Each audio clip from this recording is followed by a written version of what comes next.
There's no bank practical to pay for those fees, or a lot of these systems. I just that. Because it's a last year.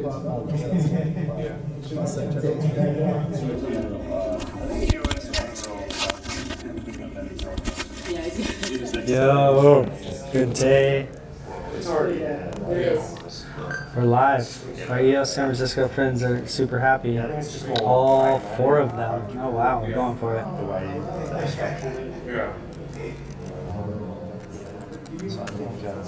We'll see what happens with it.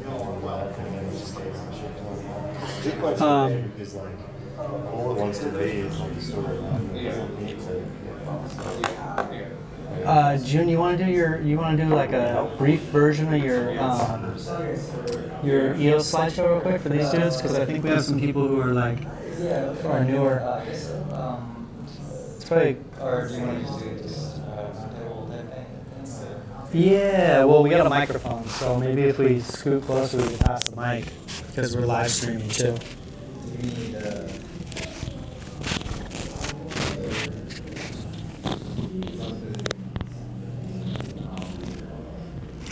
No, you don't. I mean, do you want to give a description of EOS, Max, for the people?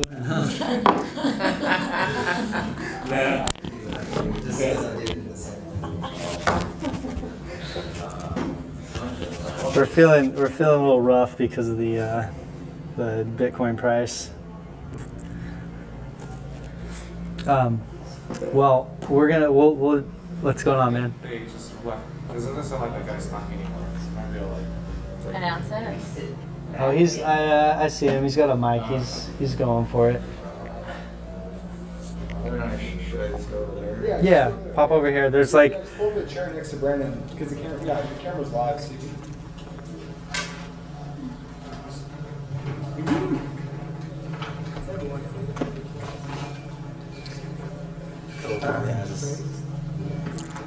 All right. Well, good to meet you guys. I'm Brandon. This is June, and basically we've got the EOS San Francisco block producer, the Infinity block producer, and then the CSX team are all here. So CSX is building a DAC on EOS, and then the other two teams are block producers. So June's going to give you a quick overview of EOS, what it is, and then we'll just show you how to use dApps, and there's some cool stuff. We'll play with some cool stuff on the phones and show you guys dApps that you can actually use on your phone today. So we'll make it happen. You want to tell? Oh, maybe ask, how familiar are you guys with EOS just in general? Yeah, what's going on, man? Just started 1 second. Yeah, good timing. There's a chair. Just because a lot of people. What's that?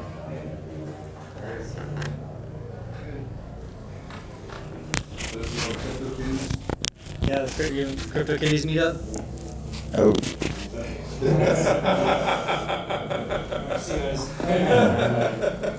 We're selling Crypto Kitties, expensive ones.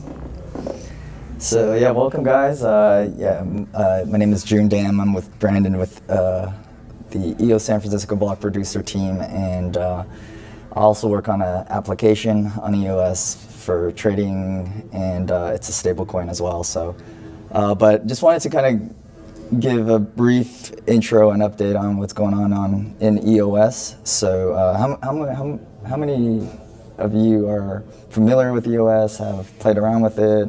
How many are new to crypto? I mean, just a little bit? Okay, what about you guys? I haven't used it, I just read about it. Okay, read about it. You?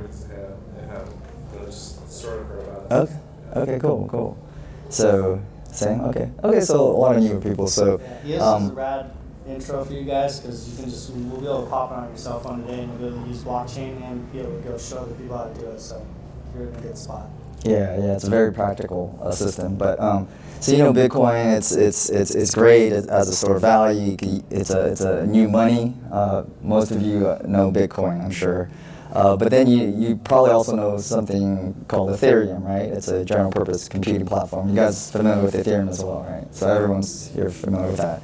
So you could build applications, you could do things, you could program the money to do things with platform like Ethereum. And so EOS is similar to Ethereum, where you could program applications or money to do X, Y, Z based on certain conditions. So it's kind of it gets closer to the programmatic money that you can is more advanced than just sending money from one person to the other. So some of the problems with Ethereum is that there's a high fees or gas costs whenever you do a transaction. There's some fees.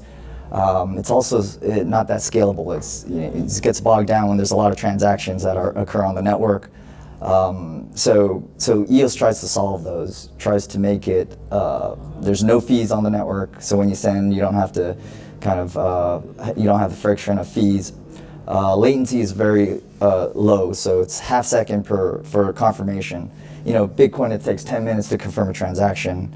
EOS is really, really fast, half second. And so performance is a key feature of EOS. And so I think if you're thinking of building an application, EOS is a great platform. Bitcoin's good for money, but then once you want to go anything, do want to do anything more, I think you want to look at a platform like EOS.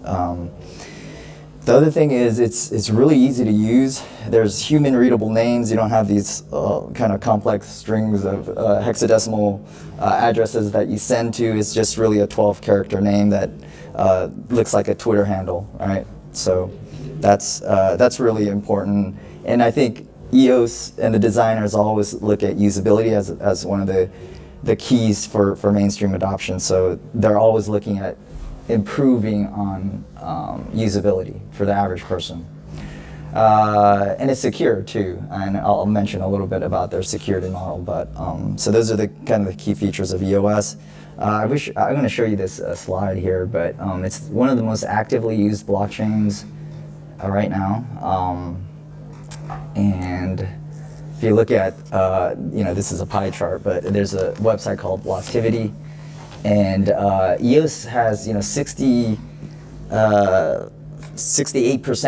of the transactions out of all the blockchain networks that are running right now. So there's a lot of operations going every second on EOS, and there's compared to all these other, it kind of dominates. So you have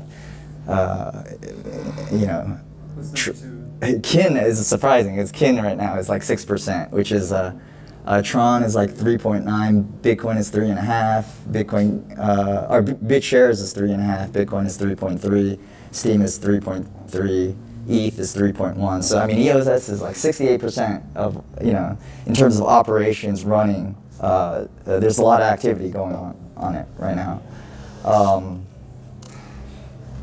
Just a few things about like how it works, how it compares. Bitcoin uses proof of work mining. All these machines, they mine Bitcoins, they solve a puzzle, and that also determines what gets added into the blockchain when they agree upon what the transactions, what transactions occurred. So they kind of put the, based on proof of work, like whoever solves the puzzle, that's who gets to decide what gets into the blockchain network. On EOS, it's a little different. It's the token holders decide. It's a proof of stake. So the more tokens you have, the more voting power you have on who these validators of the network are. The ones running the software that adds or makes any changes to the blockchain. So and that's called delegated proof of stake because there's a voting mechanism that's involved. They vote for the top 21 in the system to add or make changes to the blockchain. And it doesn't mean that there's only 21. This is when I want to also address this idea of like, hey, it's not decentralized enough. Everyone says that, right? And I would ask, what is your definition of decentralization, and how are you looking at that?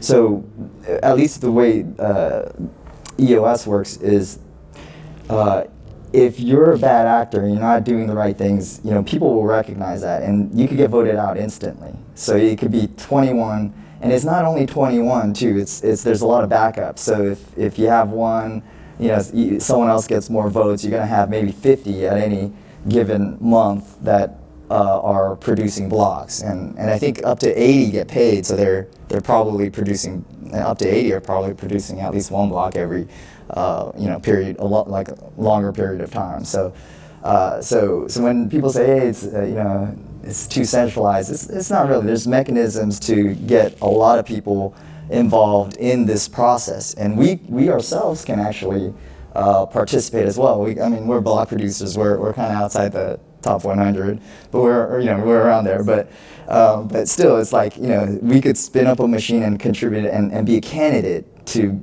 be voted on. So if anyone kind of fails and doesn't do a good job, we could come in and participate. So there's a process to get a lot more people and block producers involved in this whole network. So just wanted to address that. So yeah, sure. So a couple things come to mind. Number one, what's the geographic distribution of these block producers? Because they may be distributed in 21, but if 95% of them are in the United States, that produces certain regulatory risk. Block producers aren't actually towing the line, wherever that may be. The other thing is of the people that have these 12% are actually voting. So it's great that everyone can vote, but are people actually involved in the voting process? And if not, does that allow certain actors to actually game the system? Yeah, those are great questions. I think it is challenging right now for EOS. A lot of the token holders are in Asia right now. So right now, the block producers, the top 21, are dominated with those in Asia.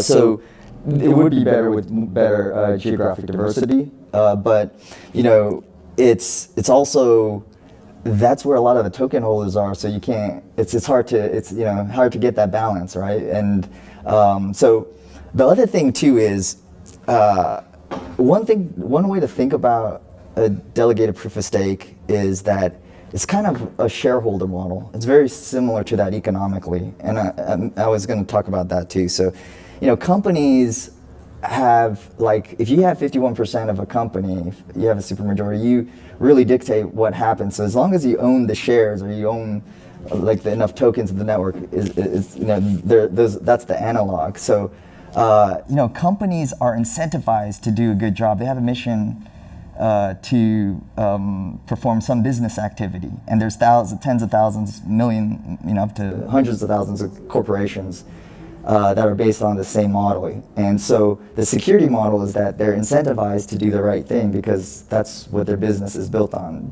providing a service or good. On EOS, it's the same thing. They have to provide a platform that draws people, a community, and everyone, an application developers to use it. So if they're not doing a good job, their token value is going to decrease, and that's bad. So they're always incentivized economically to do kind of what's better for the network. But whoever has the most stake really gets ultimately to decide, what happens, and then the people who own it get to decide if they want to keep it or not. And some of the other ways to keep this concentration in check is that you have many side chains and other chains that just use the technology, because it's not only EOS. There are many chains that are also we're all supportive of. I think generally, even Block 1 is supportive of, that allows people to experiment with using the same technology, but with improvements, let's say, with either governance or the distribution of the block producers, things like that you can experiment with. So there's many chains that are running on this technology. So Telos is one, Boss. There are many other ones that are coming about, like Meet One is another side chain. But there's, that's one way to keep this main EOS chain in check too, because you have all these very similar technologies kind of vying for, to improve. And so if EOS doesn't maintain it, it's very competitive if they're not maintaining and doing the right thing for the EOS token holders. So anyways, okay. Okay, sure. So you're asking if there's 51% consensus? Generally, yeah, the majority can dictate, but yeah, just It takes 15 out of 20. Oh, yeah. The consensus is 15 out of 21 block producers can make changes. So it's 2/3 plus 1. There's of the 21, I believe there's 14, 13. There's quite a bit in Asia. So kind of hitting on the point that you asked earlier about the geographic diversity and how that plays into it. So there is a majority in Asia right now. The resilience comes from the fact that there's so many backups. So there's 80 block producers that are sitting in backups. So if there were bad actors, or let's say that China cracked down and shut down all the Asian block producers, just every how many seconds is it that block producers are revoted? Yeah. But basically, the network would move into other geographic locations. It can move around. So the more block producers in the States would pick up the slack, South America, all over Europe. So that's part of the resilience as well. And did you have another question also? Is there a breakdown of how many people have given their votes to proxies? Anyone know the stats on that? And the overall voting stats? Say maybe anyone in a live chat? The voting stat was around 30-something% at the moment. The overall voting stat is at 30%, and I'm not sure how much are at proxies. There's two schools of thoughts on proxy. The one that I kind of agree with at this point is that because I'm a proxy myself, and the proxies, it takes a lot of education to be a proxy. Actually, it takes a massive amount of research. You're supposed to vote for 21 block producers. There's 150 good block producers to look through, and to know each of their infrastructure, their transparency, kind of what they stand for, what they're building as far as tech goes, how they're doing community, just takes a massive amount of research. So to some extent, proxies are they're exactly what they say. They're a proxy for that research. So you go with someone you trust, and then they kind of can make good decisions on your behalf. So I don't know how many proxies, what percentage there is right now, but and go Talos, yeah. EOSauthority.com has a lot of the voting statistics and so EOSauthority.com is very good at providing that. So. Yeah, for instance, I said 30% for actual EOS. So. States is for 48%. 47% actually staked. Yeah. Oh, here. Let's say it's also. Okay. So yeah, we've got on the EOS Authority website, 47% EOS is actually staked and 30% effective votes due to decay. Oh, that's another. The votes decay over time, so you need to re-vote and reapply your votes. So you can't just leave them there forever, basically. Cool. So. Just continuing the presentation. Yeah. No. Hopefully. Hopefully that helps. So delegated proof of stake, we went over decentralization, everyone talks about that. So, and then, Dan Larimer is I always say whenever you follow a project, follow the chief architects and the people, like the kind of the most vocal in the system, and the chief, kind of the developers, engineers in a project. And so Dan Larimer, he's built 3 blockchains. This EOS is his 3rd, right? And he's got a lot of experience. He did Steemit, which has been successful. BitShares, that's been successful. And now EOS. And so he's got a track record. He's innovated. He's coined the term decentralized autonomous company, which Vitalik later used, kind of recoined as decentralized autonomous organization. So he kind of created this consensus mechanism, delegated proof of stake, which a lot of other systems use. So Dan Larimer is someone to follow kind of technologically and just as a thought leader. And so I will say, if you're looking at a project, look at the main devs behind it. So Dan Larimer is someone that I think you should follow. And just in the news, we were in Washington, D.C. All of, a lot of us here went to D.C. It was great. They made some announcements. Some of the news that came out of it is that you guys have a Coinbase account.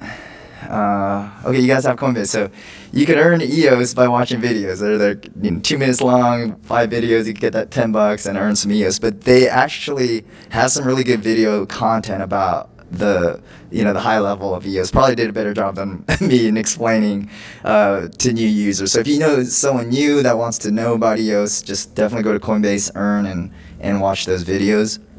They also announced that they have a partnership with YubiKey. Do you know what a YubiKey is? It's these small hardware devices. I wish I had my keys with me, but okay. So they're usually used for 2-factor authentication. So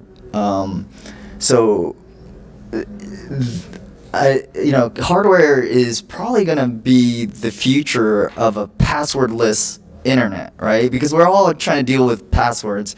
It's even worse in blockchain because you got these complicated long keys that you have to deal with. So, but if you have this hardware key that where you can access your blockchain account and the internet. I got it. Okay. Yeah, these little keys, like, they partnership with this popular hardware manufacturer so that, that may be the future of how you're going to handle keys, right? Private key management. Like, either, having multiple of these as a second factor, or, using that just as your key too. So, I mean, there's technology has to progress and develop, but that's, I think, a way you can not only, again, access your blockchain applications, but also just the internet, and you don't have to deal with the thousands of passwords you have to deal with right now. And then the other thing is the latest authenticator within your iPhone. You can generate a key, so you also don't have to kind of manage and look at it and have to deal with the complications of it. It'll generate it on your phone on the secure enclave. And so they have a system where you can just download that app and then connect with all the applications you build on EOS to make it easy for users and developers to just plug into. So you have this authenticator that you could connect with any kind of apps, EOS apps, and it'll be a seamless experience. And you use biometrics to just recognize you and validate you to use the key. And it seems like a very, very easy experience for the average user. And I think that's one of the biggest keys of EOS, making it easy for regular people to use. So EOS VM virtual machine, that's a little bit more techy, but they're improving the speed of the smart contract system by 6-fold with their new EOS VM virtual machine. And so that's something to, if you're a developer. Are any of you guys developers, or you develop? Okay, so they use something called WebAssembly, and that's this web standard that's that allows you to use different programming languages to build on web applications. But they use this for EOS. But it wasn't, it was performant, but they thought they could do better, so they created their own virtual machine based on WebAssembly, and they improved performance by 6 times. So it's very significant. They're innovating even in the virtual machine side. Even Ethereum is moving over to WebAssembly, but EOS is pretty advanced in kind of the development innovations that they're creating. So, but anyways, that was. It's in progress, but they're going to implement it in the system so that everyone who's developing can use this virtual machine when they're developing. So, yeah. Yeah. Their virtual machines, they'll have it for every operating system. So, and that's about it. That was the main news in Washington, I think. And then the last one is voice, of course, and Brandon's going to talk about that. So, yeah. We're going to show you the best part of EOS is you can just get it on your phone and just start using it, and you can go show it to your friends and they can start using it. I made my grandma use it just so I could come places like this and be like, my grandma's use this. It's getting to the point where this is the year of UX. This is what everyone been talking about for 5 years with cryptos. Oh, it's time. Or we need to make it so people can use it. Well, this is what's happening now, finally, with EOS, and we're super excited about it. So let's do a demo of the Lynx wallet real quick, because this shit is the real deal right here. This is like my favorite thing to show people. Can we do that? Oh yeah, sure. We can do that first before voice, I guess. Yeah. Let's just show them it working. Then I'll show you guys about voice or tell you about voice. But I just want to show you how quick the blockchain works. And then also someone in chat said that the YubiKey are used at about every big tech company, and that you can think of the YubiKey authenticator as an ID. So that's basically how it operates. But Justin, you want to partake in the other end of this? Okay, so this is an EOS Lynx wallet right here. So I'll go through the whole process with you.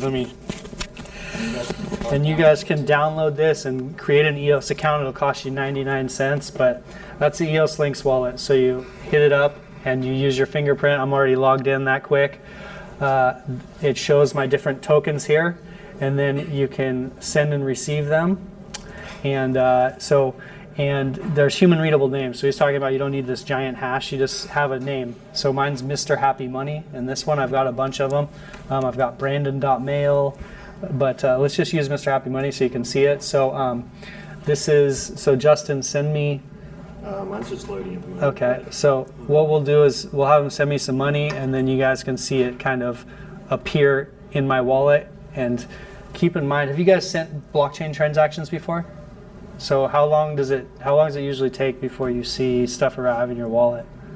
Wow. You wait for some confirmations, check it on Blocktivity or whatever. A few seconds. What blockchain you use? IOTA. Well, there you go.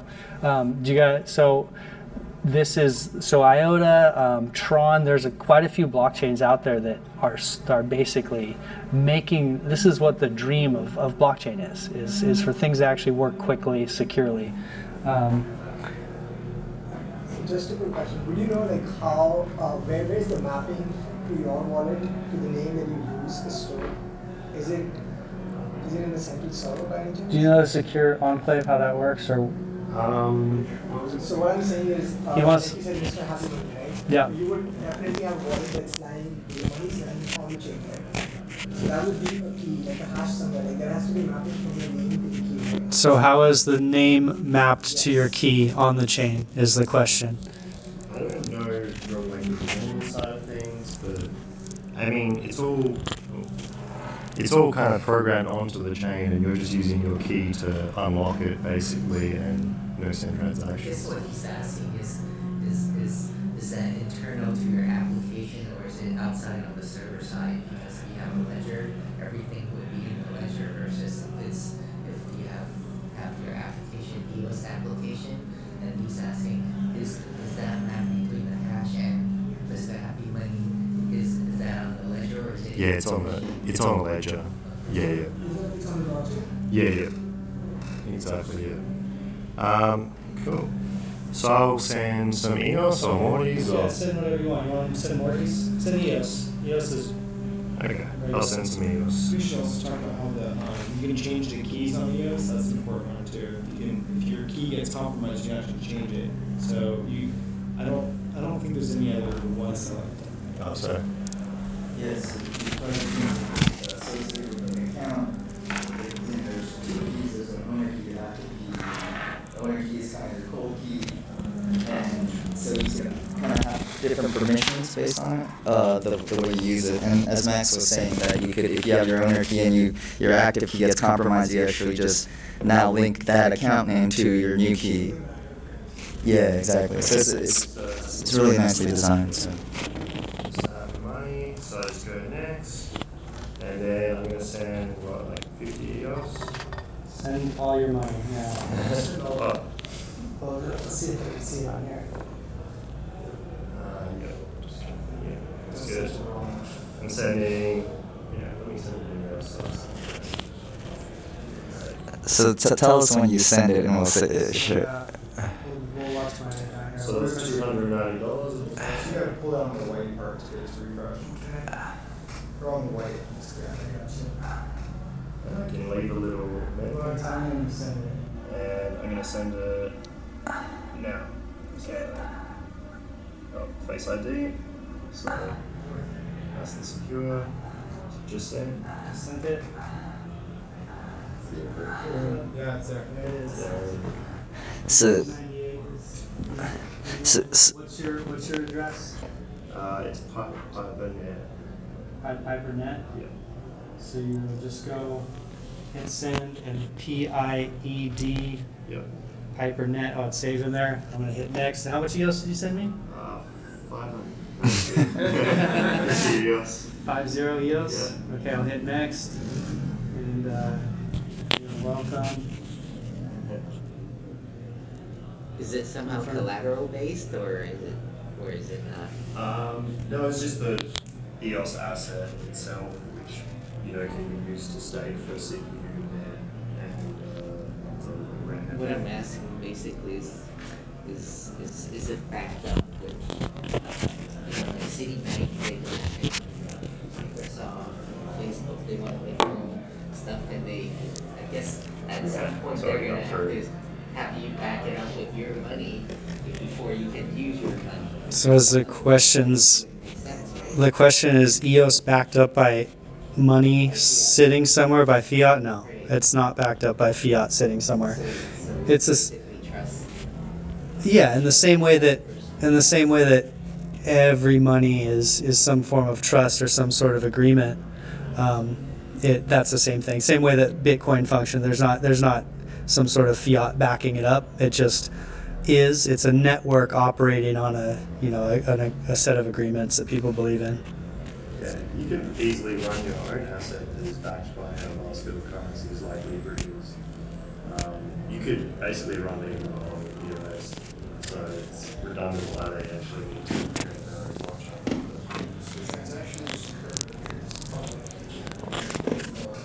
So the transaction that occurred right here is public and recorded for all time. Yeah, that goes on the blockchain along with the memos.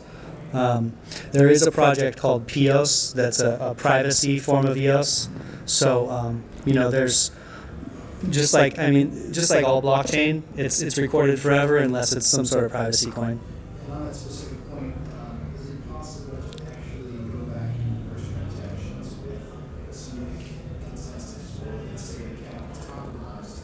Is that So can you reverse transactions if accounts are compromised and has been something that's controversial? Hypothetically, yeah, you can. In the same way that in ETH, you can hypothetically go back and fork the chain, or in Bitcoin, they recently talked about 51% of the miners going back and reversing that hack.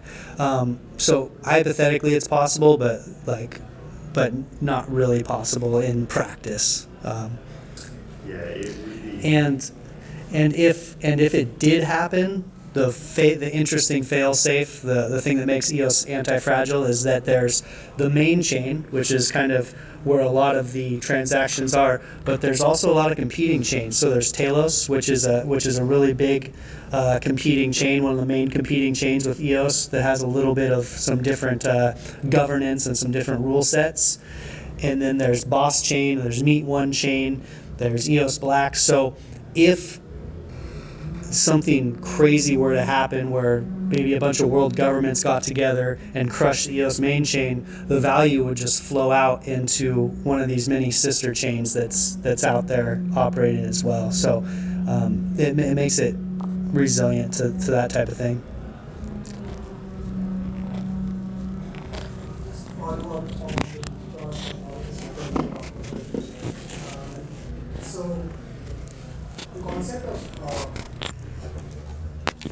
So just to go back on decentralization, so I think there was a concern that I had back for years was rich getting richer, and decentralization actually allowing everyone to be accessing the same, like being able to access being a validator or a block producer in the same manner. You don't have to have too much money to be able to like become a validator or block producer. Everyone has the same accessibility to become a validator or block producer in a system, so that only the rich people do not get a chance to be a block producer, like rich getting richer type of concept. Do you have thoughts on those? I could comment, but I mean, if someone else wants to take that. Yeah, so, I think everyone has an equal opportunity to participate. So as long as you have influence and can get votes, and the token holders know that you can do a good job in being a block producer, you can participate as a validator. Rich getting richer. Really, I'll go back to the shareholder model. If you have more shares, you're going to get more dividends, in terms of amount. But percentage-wise, you're getting the same percentage as everybody else. So if you have 10% stake, you're going to get 10% of the dividends. You get 50% stake, you get 50% of the dividends. So maybe the nominal amount is great, but and the rich get richer kind of nominally, but percentage-wise, it's actually the same percentage. So it's really just based on how much percentage you have, and it really, if you have more stake of something that's not worth much, and you get more dividends on something that it kind of goes down in value, it's not really getting. You have to make the system grow and become more valuable. Otherwise, your dividends are even though you get more based on percentages, is worth less and less. So I just think, it's like a shareholder model in my opinion, just like a corporation. Like, yeah, you could get more shares, more dividends. It seems like a rich get richer, but it's really like, unless they keep the value of the company higher, it's not really. You could become a dinosaur, and when some small startup just comes and eats your lunch, right? So it's like, so it's very competitive. It's not like you can maintain your status of being this rich guy without really doing a good job. So, I mean, this is my answer. Did you want to go deeper on that, or do you have more? Just to follow up on that. So, going back on the part where you said to be a validator, I forget what I was thinking. But so mostly like the rich get richer concept comes from the concept of being able to like the accessibility part. So in terms of like being able to validate blocks, if I go in today, I have to put in stake. That requires money to get stake, and that's how I'm able to get votes, right? That's the whole proof of delegated proof of stake, right? I put in the money, then people start getting influenced, and then I get the votes, right? So basically, like my rich to richer derives from that concept that you have to put in the money first to be able to do a good job, to be able to get the job, and then do a good job, and then influence and get the votes. So that's what I mean by rich richer. And I understand the concept like individually rich getting richer, like it's the shareholder concept that you explained. It's pretty well explained, but it derives basically from that. So this is what I was thinking. That's a fair point, I think. Yeah, But the barriers to entry increase over time, especially now that there's More competitive. Yeah. I mean, like, we're all late to the game, like EOS San Francisco, Infinity Block, CSX was there from the beginning, but it's increasingly becoming harder for us to compete because we're competing against block producers that are, taking millions of dollars. And it's like, how do we produce the same influence on a shoestring budget versus a company that's already taking in that much money? It's very, very hard. Like, I mean, we put on the EOS World Expo together, and EOS SF and Infinity Block, and CSX was one of our major sponsors. And we're doing that kind of stuff. We got 400 people to come. It was pretty big. But, it's hard still, when you're late to the game, we can't build as many things for free as other companies can do. But, we can produce on some of the sister chains. We can create free market competition, which keeps kind of all the EOS block producers honest. And it's also a way to prove ourselves. I think it's a very good point. And I think we'll see, maybe some chains that have one person, one vote. When we have like a decentralized way to, KYC people sort of, and know they're a unique person, we can have one person, one vote, and it creates more of a democratic system. So it's like a great technology. Like, you've seen how fast it was to send between each other, and later we'll probably show some maps and show how capable it is. But even if the governance isn't perfect, it can evolve over time on EOS, but also it can evolve on all the sister chains, and there's already inter-blockchain communications between chains. It's really like aligned incentives and free market kind of economics that will hold it all together and make sure it keeps chugging along and getting better and better. Yeah, and just like a technical point there is that it actually you don't need EOS to be a block producer. There's not necessarily a buy-in like there is in other chains. And actually, someone in the chat summed it up pretty well here. Whereas in other DPoS or proof of stake chains, you do need a certain amount, X amount of native chain assets to run your node. But in EOS, you don't. You don't have to have a certain amount of EOS to run a node. You just have to run a node. So if you have access to some sort of infrastructure and you can run a server on your own, you can go ahead and do that for nearly free. Another cheap way to do it, which a lot of block producers did when they started out, was running nodes on AWS and you can actually get like AWS credits or Google credits to run nodes in a cloud server, so you can do it essentially free. So, like technically, you don't need. There's not a cost to being a block producer. The barrier to entry comes in with just the politics of being a block producer. Being a block producer, you're basically campaigning for votes in the same way that people would run a political campaign. So there is an opportunity to be a grassroots movement, and like EOS Detroit's a great example of that. EOS San Francisco, we're a boots on the ground block producer. We literally come out like 2 times, 3 times a month, throw conferences, come teach people how to use wallets. Infinity Block, same thing. So it's a tough go that way, bootstrapping, but it's possible. And a lot of the block producers are that way. They're just doing it because they believe in it. But the rich get richer type of concept comes in the top 21 of being a block producer. It's definitely there. And what I would say to people is, don't be a block producer. If you're in it for trying to get in the top 21 or make money, it's just a you're fighting an uphill battle, and there's a lot of ways that you can develop apps, or you can be a part of the EOS community and make money outside of just being a block producer. So there's opportunity out there. It's a free market, and we got a whole room of people here finding ways to monetize. And so yeah. How is it proof of stake? How is it stake? So the proof of stake is talking about basically the consensus algorithm. So what your stake gets you is it gets you a vote on the network.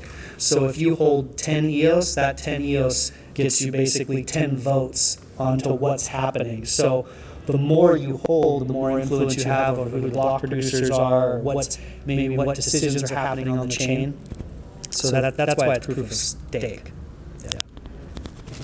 So but it doesn't have to do with the block producers holding stake in their position aren't connected.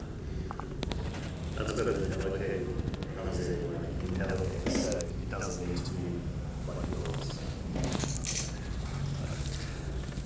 yours. So we can. I wanted to tell you guys about Voice, because I think this is one of the coolest things that's happening in EOS right now. Did any of you guys use Steemit at all? So Steemit was a social media site that was the first social media site to basically monetize people using or pay people to use social media. And the idea behind Steemit was the big picture behind Steemit was they made it frictionless for you to upvote someone else and pay them money for their content. So let's say June wrote a good article on Steemit, and I went and upvoted him. That I would pay June. June would get paid for my upvote. Now, that was the revolutionary part of Steemit, was this frictionless payment. I don't have to pull money out of my pocket to pay June for his good content.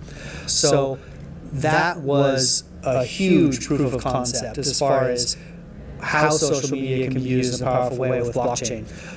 What the problem became was that it was a proof of stake system where people started to trade their votes. So basically, if I had 10 votes to give away, then I would trade it for you 10 people. I would trade for all you to vote for me, and then I would vote for each of you. And so these voting, these funny, basically game theory came out of it that made it not really work long term to bring the best content to the top. So Voice is a new platform that's coming out that fixes a lot of the game theory, and you should be able to post or just interact the same way that you do on Facebook and get paid to be a part of it. So what's really rad about Voice is they have been building this. This is Dan's third try, basically building a social media site that hopefully has better incentives this time, and it's coming soon, and it's a chance to be early on it. So what I'd encourage you guys to do is go to voice.com and just sign up for the beta. You don't have to be a content producer to make money. That's one of the nice things about Voice this time around, is that just for interacting with the website and just for interacting the same way that you would on Facebook, you can get paid to be there. So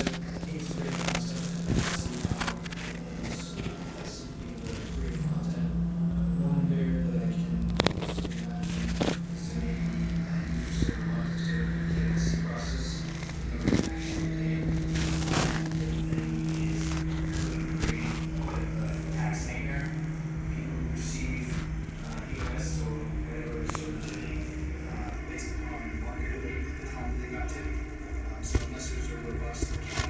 It's nice. It's encrypted. It's curious. It's thought about other solutions in place. So two questions. One around the tax implications of all the voice transactions that'll come about, and the other is the KYC. I'll answer the KYC, and someone else can do taxes. The KYC, I mean, there's going to be people who don't want to do it, and that works. But there's also, billions of people around the world who use Facebook and give up such a huge amount of their data and privacy, and more than you could give. They know more about you than you know about yourself if you've been on Facebook for 10 years. So the thought of, if you were a Facebook user now saying that you don't want to do KYC, to me is kind of a moot point.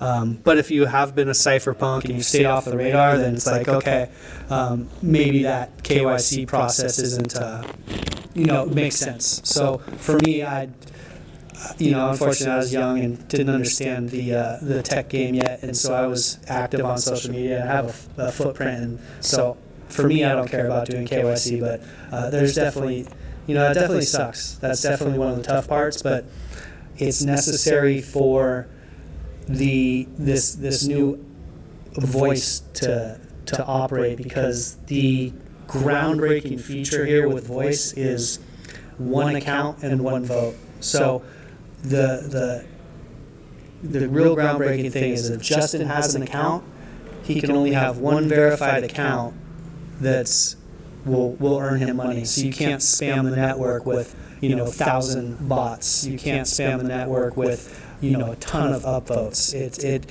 makes it a more egalitarian system where everyone has a chance to earn or just be rewarded for interacting. And so, I just took the devil's advocate here. yeah, for sure. I think someone can imagine the difference of pictures to Facebook and using your name versus taking a photograph of your driver's license. It's sort of more official government formalities.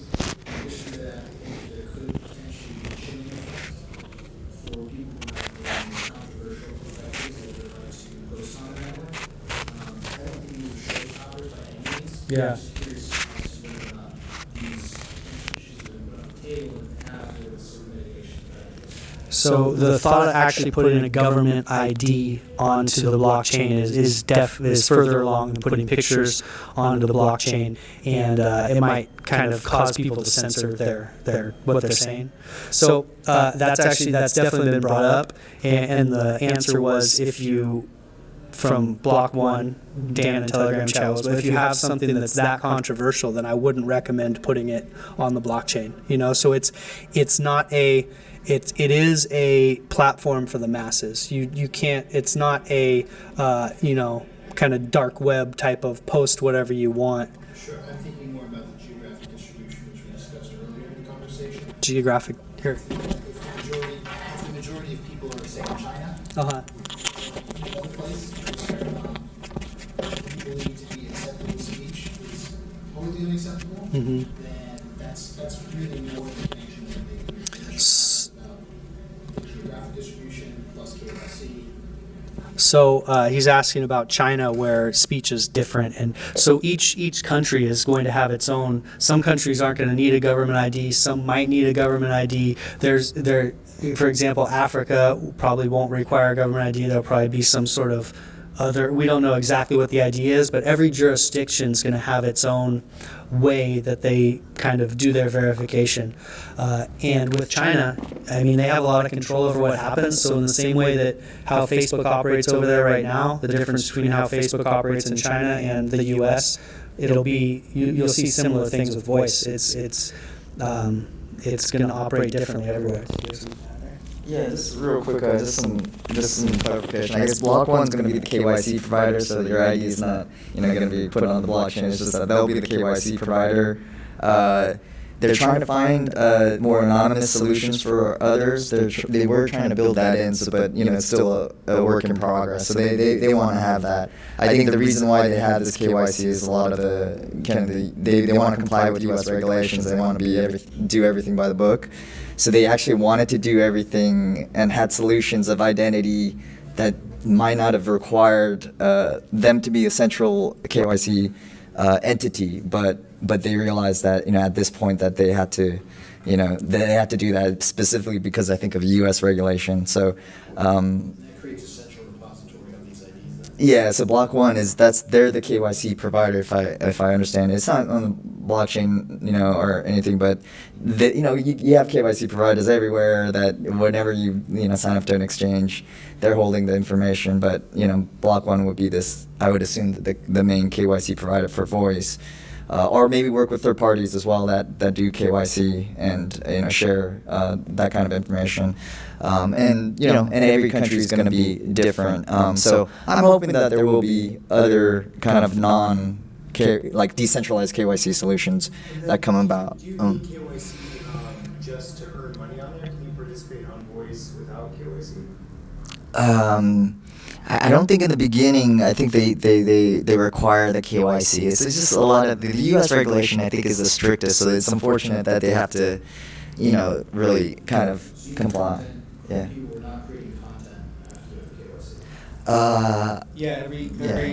Every user has to go with KYC because you get paid just to log in and interact with the site. So there's basically almost like a form of universal basic income that's not welfare based, but if you're adding value, if you're coming in and interacting with the chain, then you're getting a payout. So yeah, each account needs to be KYC'd. And let me read a couple of the comments here from the chat. It's proving you're human and proving that you aren't anyone else, that you're unique. The table of verified accounts on chain will be available for other dApps to leverage. That way the way it can be leveraged is unknown. So what happens when you start getting this one user, one account onto the blockchain verified? Imagine the implications for all kinds of other applications out there that if they know it's you, but the possibility becomes endless. It's really a verified on-chain identity just opens Pandora's box as far as all the things that you can now do with blockchain. With one, you get rid of all the bots, get rid of a lot of the gaming, so it gives a lot of opportunity for things like that. An opportunity for probably a dark, probably an opportunity for exactly the same boards chain being a non-verified. Yeah, an There opportunity. will be a voice with decentralized KYC if they don't do it themselves. There will be Someone called it like a EOS Phoenix call, and that was from EOS New York. Was chiming in here. He said that Brendan probably left Hong Kong because of voice. So like they're back in some of the Block One teams in Washington D.C. now, and it's to deal with some of these issues. And then there's a dance club scenario. So think of it as admission to a host of dApps. So if you're a verified identity, there's these applications like going into a club that you can use. So let's see, KYC at the door, access to many services and fintech solutions, but not exposed once inside the club. So it's only verified.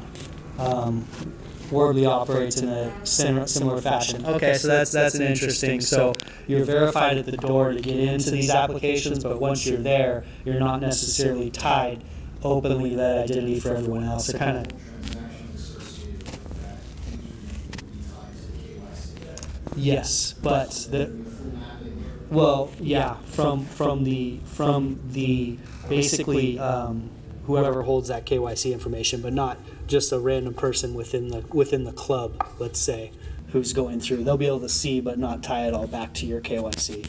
So your verified identity is not openly on the blockchain for everyone to see.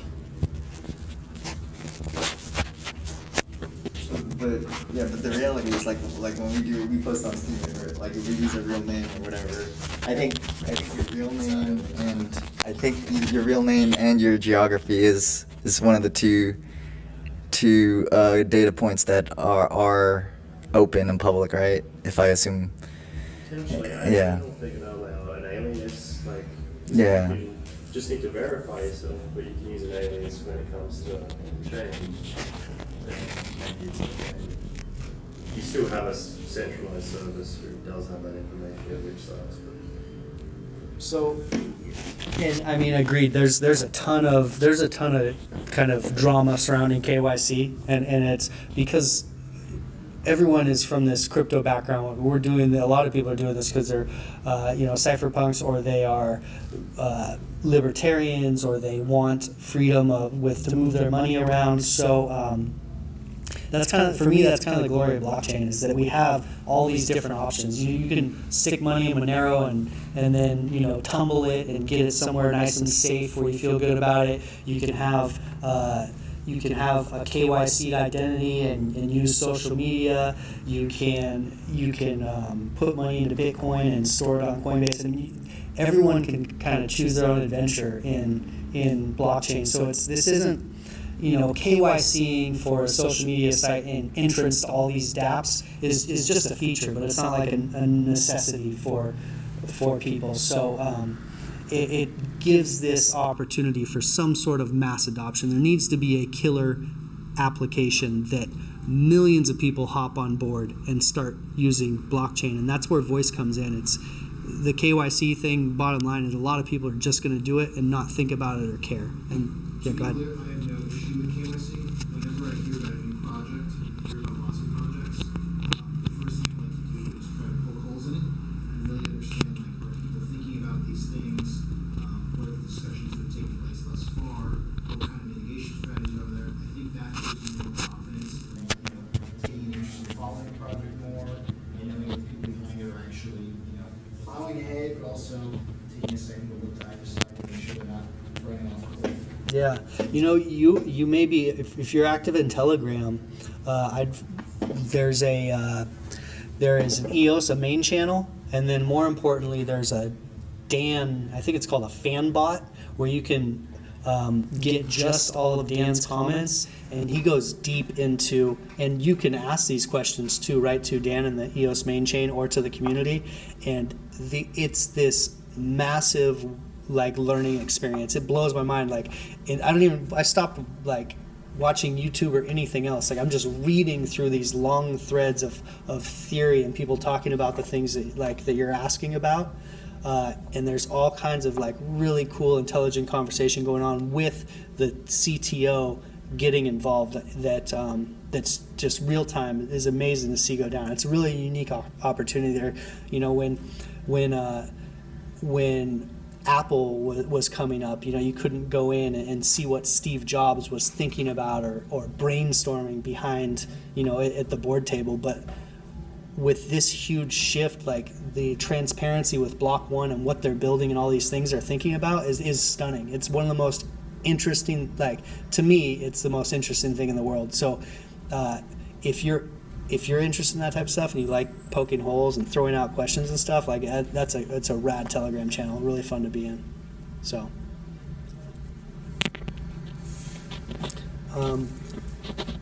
blockchain is freedom. Voice is crypto mining for attention with transparency and audibility on the attention. So that's an interesting take. That's from EOS Phoenix. Voice is crypto mining for attention with transparency and auditability on the attention. So that's a pretty rad philosophical way to think about it, because Facebook is basically has stolen all the value that we added. Well, they didn't steal it. They created a market and they won that because they were the first ones to kind of realize how valuable our attention is. How valuable just our information on the internet is, and just the little interactions that we do, the pictures we like, all that has this crazy amount of value. We didn't realize that. Now, people using social media realize that it's a super valuable thing.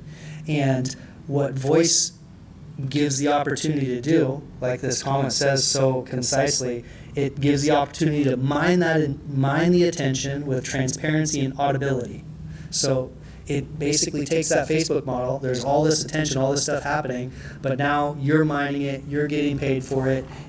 Everyone can see what's going on behind closed doors, and it's auditable. It's a pretty cool, interesting transition. My guess is voice is many months away from launch. It's probably true. probably 6 months. It's not even on testnet yet. I would think they'd be wanting a testnet through. So that's, they need the next version of the EOS IO software to come out before voice is launched. So I don't know that that's for sure correct. I think the beta's pretty much built, but they need a faster blockchain, which is the next release of the blockchain. I'm sure it leads to protection of personal rights and equity. Truth machine on attention. There you go. So another call on voice. It's a truth machine on attention. We can show you guys how to get set up with Meet. There's two really cool wallets that we like to use. We use the Meet.1 wallet and EOS Links wallet. If anyone wants to get set up with those, we can show you.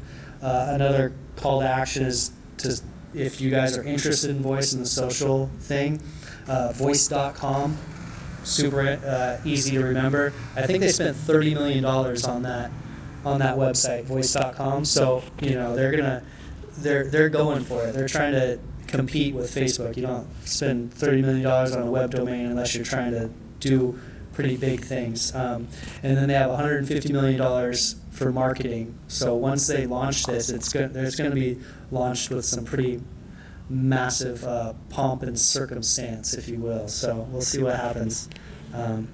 So voice.com and EOS Links and Meet.1 wallet. And then anyone else have any rad topics they want to talk about? DAX? Yeah, okay. We got our... So DAX, DAX are... there's one DAC that launched as a block producer called EOS DAC.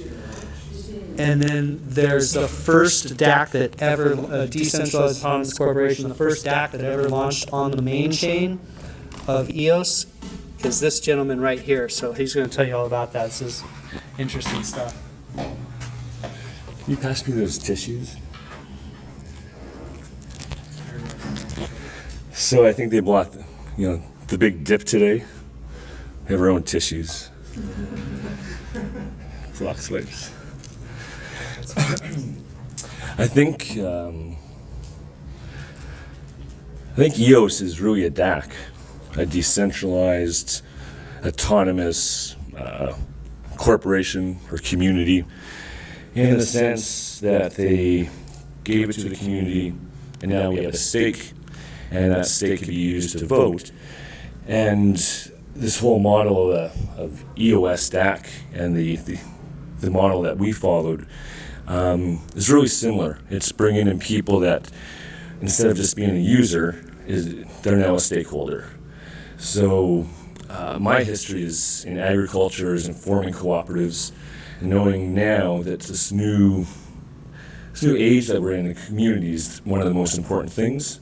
So to see, for me, looking at different applications, I started in Bitcoin really young and early in the game, and was really excited about that and all the incredible use cases that would be possible, the unbanked and all these things that we're hoping it could do.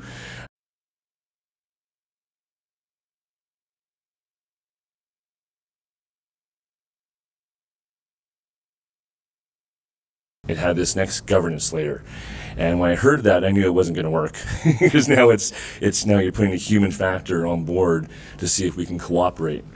And I didn't really know the incentive models and how that would work, and then now seeing what a DAC does to bring in all the other participants within the chain, whether it's the vendor, the participant, the user, that's to me the most exciting thing. So the example has been proven, just like all these other blockchains. It starts with all these gambling apps, and maybe we can even show that. But it's really neat that you get some of their tokens, and sure, you can gamble with it, or you can start with EOS and they give you some of their tokens after, and you have the choice of either gambling or staking it. And just putting it down, you still hold custody, it's in your wallet. And that stake now is you're a shareholder, and you're getting dividends, you're getting payouts. So for our DAC, it's called Crown with a K. We're trying to build an ecosystem where people can easily follow this model. And our mission or challenge is to use it to bring in normal users that don't need to hear about crypto or blockchain or any of the mechanisms behind this, but to engage them, to have a two-way conversation, and to incentivize them, we're going to pay them. We're going to give them crown. So hopefully the model that we're building over a little bit of time, it's not as easy as one click just yet and make a autonomous, company or digital corporation or digital cooperative. But yeah, I see it as the way to change, just like voice is giving equity to your voice and allowing you to keep that value and earn it. I'm excited to see that these little models to incentivize us to participate is going to put the community back in charge. So that my vision of the future would be that these brands and these services would almost funnel up to us, the user and the consumer, and that our share and stake would actually move markets and get us into a place where the goal, I guess, for Crown would be that we'd all be rewarded what we feel is meaningful, so meaningful work. So maybe some of the first games and the incentives and the participation we try and offer the communities, it might not be the most meaningful, but I guess we want to share the place that we're in because we find this incredibly meaningful. So, and when you have that feeling and you're doing what you really love with awesome tools, you want to share that. So I think it's scalable to any model. It could be scalable to a small business, to a nonprofit, to a government. So I guess kind of follow our journey. We're willing to put ourselves out front where things are still in the early stages and see what we can do. The website to look at right now is crown.club. Any questions on DACs? And we just use DAC instead of DAO. I like the C at the end of DAC, that you can make that into community or cooperative. A lot of the language is clunky. When you do get in for, say, Crown DAC, we have issued our own token. We're going to reward all the EOS token holders by dropping some Crown on their accounts. And if you look at all the tokens right now in the EOS ecosystem, there's a lot of them, and there's a lot of really good communities that are trying to get users to be active on their platforms. One is Emanate. It's a decentralized music platform. There's something called Pix EOS. It's a pixel game. What we want to do before our product launches is incentivize users and communities in these other decentralized tokens and applications to use the applications. So we'll be dropping on all these even other subcategories of tokens and see if we can drive some participation. That was leading me down the thought of participation. Crown, I guess the way we're organized is we have a board of custodians. Some of this Crown goes into these airdrops. We're going to have a lot of contests, find a Crown, participate in marketing. But for the little bit larger projects, there's a whole category of what's called worker proposals. And the first promotions and give things I think we're going to give out is to find a better word for worker proposals. And what that is you just put in a proposal, it goes to the board of the custodians, and you receive a bunch of Crown for the project you want to do. So, we're trying to bring in people from the current techie communities, trying to have some fun, interactive games. But after that, there's going to be larger proposals that are outside of our imagination, our skill set that, you can put a proposal in. The beautiful thing, we had to go down to Puerto Rico to launch this for the reason that one of the main principles of EOS DACs, Luke Stokes, is down in Puerto Rico. So they helped us launch this, and it was really nice that the cooperation within EOS is that we didn't have to develop this tool. We had to line some things up and get our butts down to Puerto Rico. But that whole front end to do this is right there. And so some of the things that we thought we might have to get more developers and people on our team to make things happen, there's so many other teams that are adding value to the ecosystem that sometimes you can just, well, not sometimes, you just cooperate with who has something that you can use. So if the spirit of that cooperation continues because of these incentives, I'll be amazed. It's not normal. It's an incredible vibe to see. I've been to Bitcoin meetings and conferences since 2013, and it's always some excitement, but to see the level of actually getting stuff done and action and actually sharing, it's quite incredible. So I think this DAC will allow that common user to feel that same excitement that we are, that we're part of a community, that we're receiving value, that we all have something to offer, and I don't need, and somebody else does not need to see that that's meaningful. If it's meaningful to you, let's get paid for it.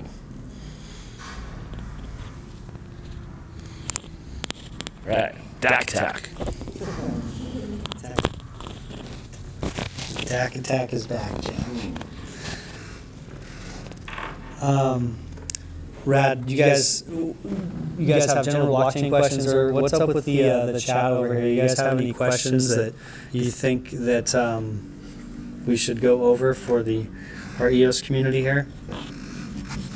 Well, you get a shout out to EOS Phoenix, Resident Alien, Shmoney Bags, EOS New York, the Gang, Crypto Fees, AdScant2, Gabo from EOS, Gabo from EOS Costa Rica. We got people representing from all over the world here with us. So yeah, it's rad to have you guys. Did you guys have any more? Yeah, what's up?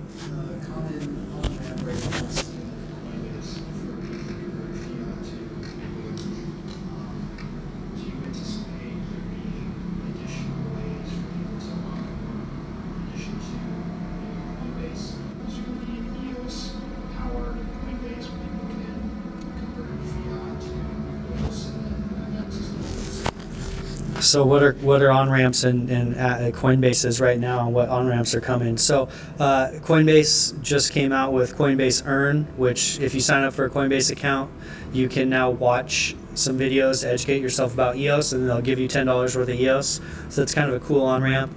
Coinbase is the main on-ramp right now. I think the Voice is a massive on-ramp into EOS because I believe that you're going to be able to have a wallet within your Voice account, and if millions of people sign up for that, that's kind of a crazy on-ramp into EOS.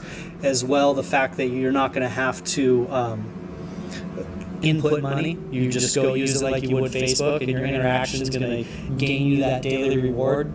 And in the beginning, that could be a pretty substantial daily reward. That's why I tell everyone they should be on the beta, because you don't want to miss the first year of whatever money they're handing out. So I think Voice will be an on-ramp. And any other on-ramps that you guys think of in chat, or any on-ramps, Max? Oh, we got a EOS Finex that's coming. That's like a EOS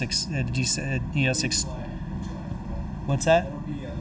Late July for EOS Finex. So big exchange coming on for EOS. Brought to you from Bitfinex. Brought to you from Bitfinex, yep. Yeah, I think going forward, and even currently, like, there's apps like Karma, which is another social network. Really, the future is that these systems allow you to get in and earn money, being part of something like a DAC, like Crown. And there's already decentralized exchanges on EOS. So really, in theory, you just need to get in, do some work, earn a crypto on the EOS ecosystem, and then use a DEX to change it immediately into EOS or whatever crypto you want. You could change it to Carbon USD, which is like a USD-backed stablecoin. So you really have, I think that's the future. I don't think the future is people buying crypto. The future is people earning crypto. And then hopefully spending that crypto without even turning it into, fiat money. I think that's the future.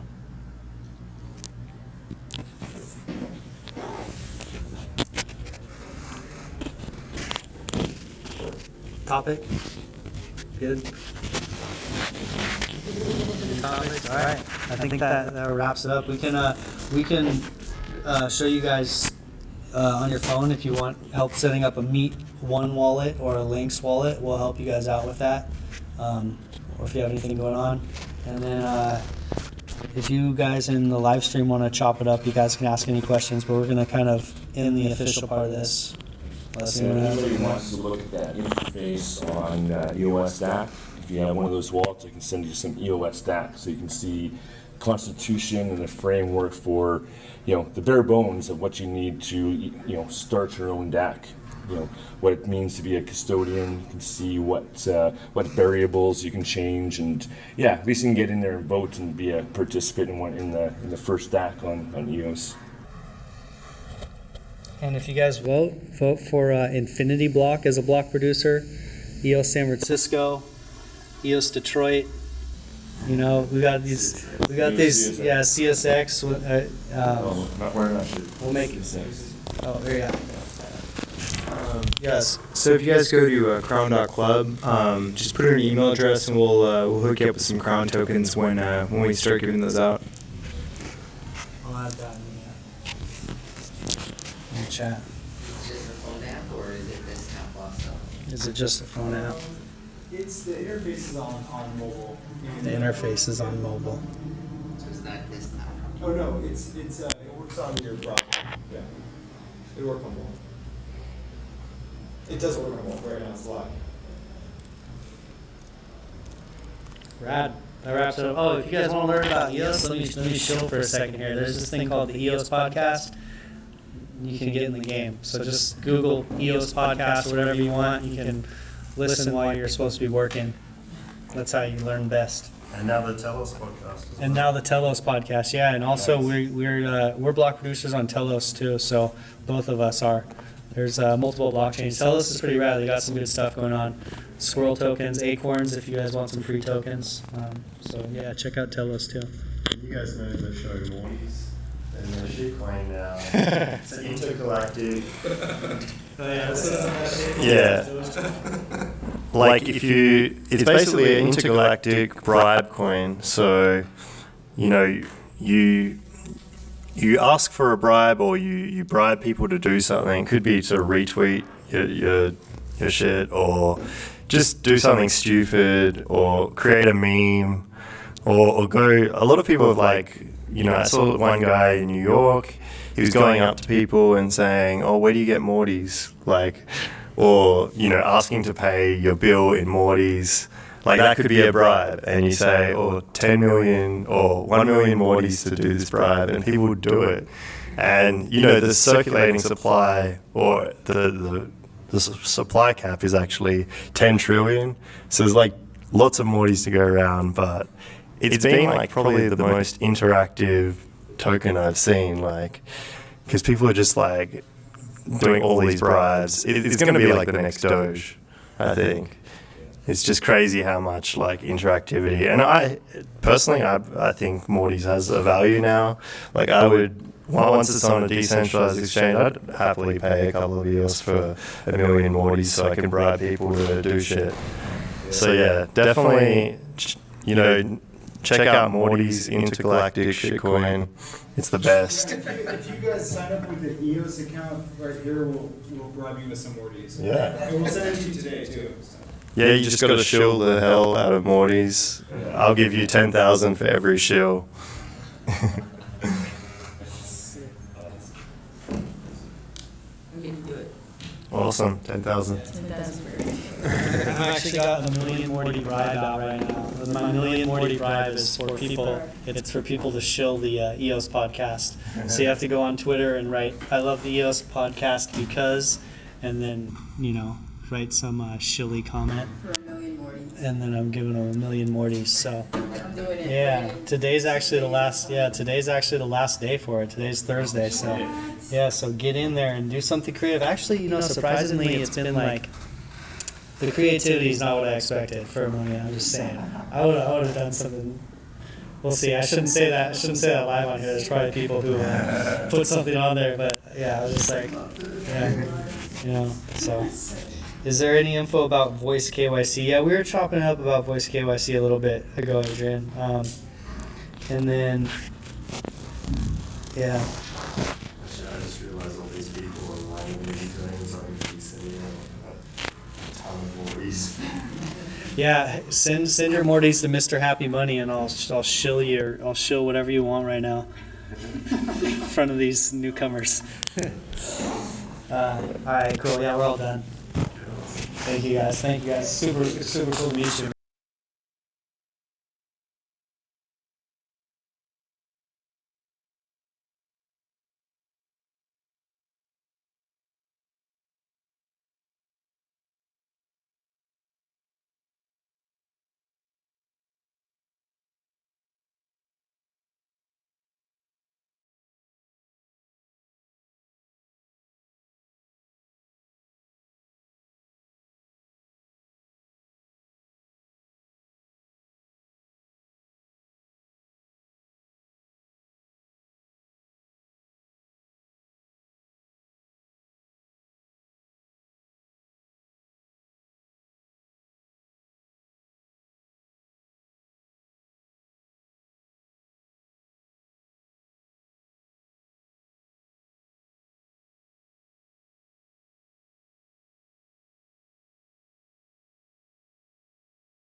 You just use a loop or You know what? I've never The minded. second one.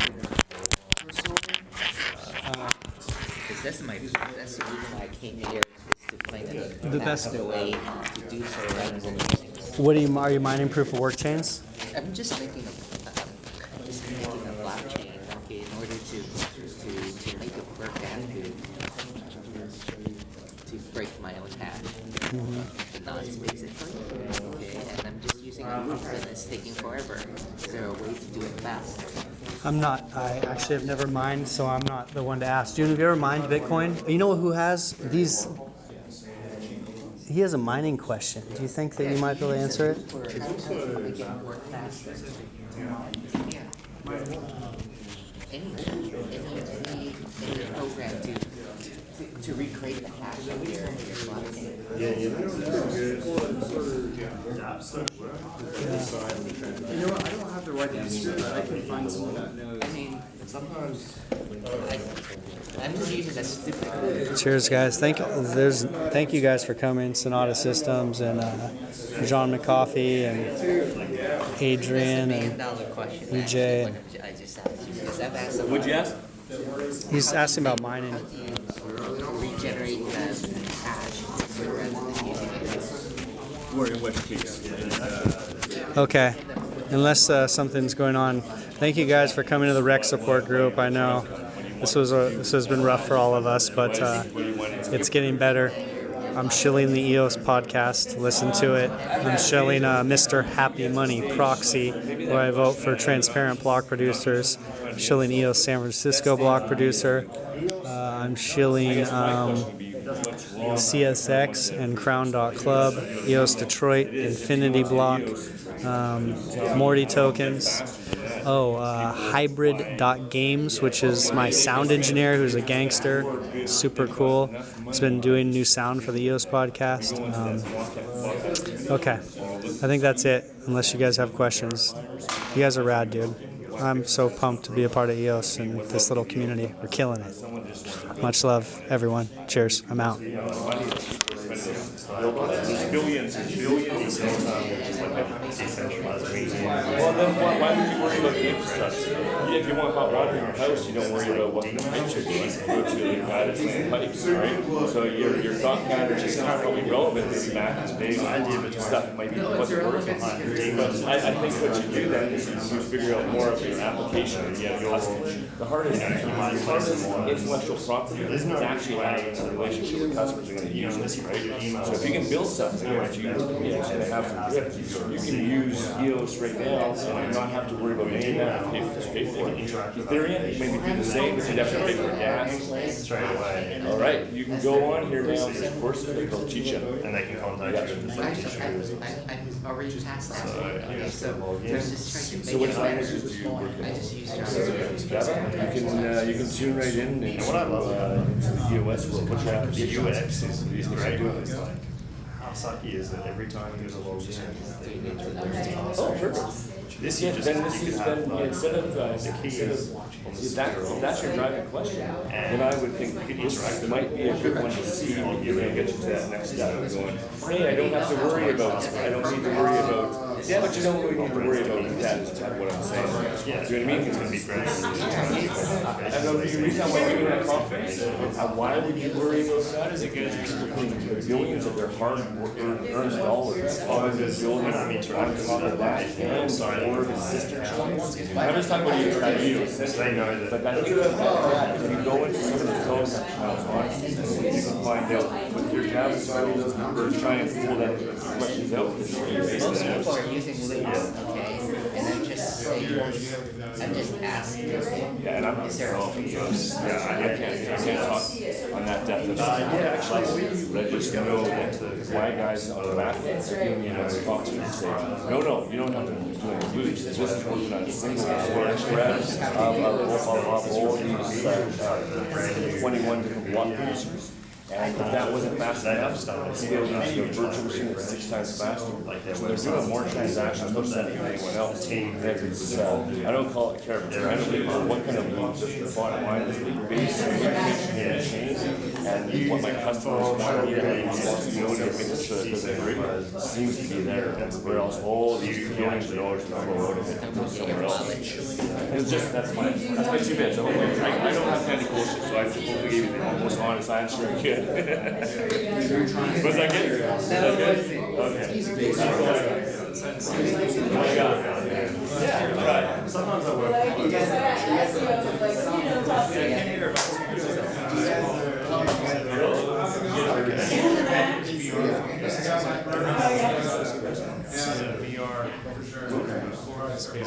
oh wow, now it's like, more blockchain, but also with